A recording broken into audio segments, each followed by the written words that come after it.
السلام عليكم ورحمة الله وبركاته. رمضان مبارك. قلبت محانو وذا كباب ما شاء الله نسكيله البوشيدا واتنا ووجدين لو حبو بصل لو حبو كارود هل حبو بربروني iyo kabsar caleen waa kaasa toonta maasha Allah toonta way carfisaa cuntada wayna macaysaa aniga 4 xabo basbaas aan isticmaala asxaabay maasha Allah waa kaasa hadda waan soo diyaarsanaa ka bacdi waan isku soo laabaneynaa insha Allah ana soo diyaariyay waa kana asxaabay waan soo diyaarsaday waan soo jarjartay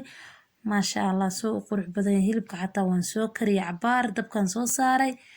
waa kaasa hadda isku dardarsanaa asxaabay daawasho wacan saan isku dardarsanaa waa kaasa hadda maxaan ku daray kabsar caleenti iyo toontii soo jarjara ma aanan tumin waan jarjaraa asxaabay basashi waa kaasa waan ku darsaday barbaroonigii maasha Allah wixii dhan oo jarjaran waa kuwaas diyaarsan haddaba haddaan isku qasqasanaa waa kaasa maasha Allah aad u qurux badan tahay aad iigu shaqeysa aniga insha Allah idinkana inay shaqeysan rajeyna wayna macaan badan tahay asxaabay maasha Allah waa kana haddana qaadaha ruud waa kana xabad maraq digaag qaado filfil iyo barbarooniga shiidan oo qallalan gaduudka waa kaasa barbarooniga qaado ma dhama wuu ka yar yahay maasha Allah waa kaasa hadda isku dardarsana asxaabay waa kaasa maasha Allah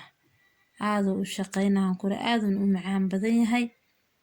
maasha Allah haddii oo basbaaska ku dhibaayo oo caruur yar ku joogan ha iskaga darin basbaaska filfisha ka kaafinaysa filfisha aad u macaan maasha Allah inuu ku jirtaa hilibka iyo filfisha iyo waxaas haday iskaashadaan aad u macaan badan maasha Allah waa kaasa hadda noo soo diyaarina waa kana asxaabay maasha Allah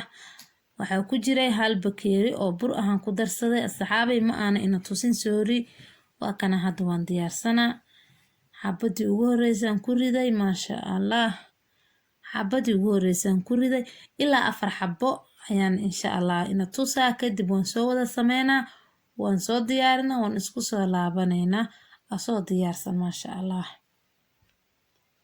waa kaasa haddii oo yacni habeenay ahayd asxaabay habeen waaye haddii aad quraq iyo wax u jeedi weysiin ha layga raali noqdo asxaabay kaamira socda ku jira marka waxaan ka codsanayaa in layga raali noqdo walaalahayga qaaliga aad u jeclahay waa kaasa maasha Allah waa kaasa duu gaduud u noqday maasha Allah markuu soo wada karo waa arkaysiin soo wada ekad waa kana maasha Allah soo ekayahay u qurux badan yahay anigu nuucana hadda u dubay nuucyaal badan u dubay insha Allah waa ina tusi doonaa laakiin hadda nuucana u dubay iyo halkaas xabo dhexda sambal ahaanan u dhigay waa kaasa maasha Allah xabadaas dhexdaha nuuc gooniye inta kale way isku egtahay waxaan idin ka codsanayaa asxaabay haddii ina qanciyo inaad subscribe-ka like-ta share-ta comment-ga leega ilaabin walaalahayga qaaliga waa kaasa maasha Allah aad u qurux badan yahay aadan u jeclahay aniga macmacaanka aadanan yacni aan u daneeyaa asxaabay waa kaas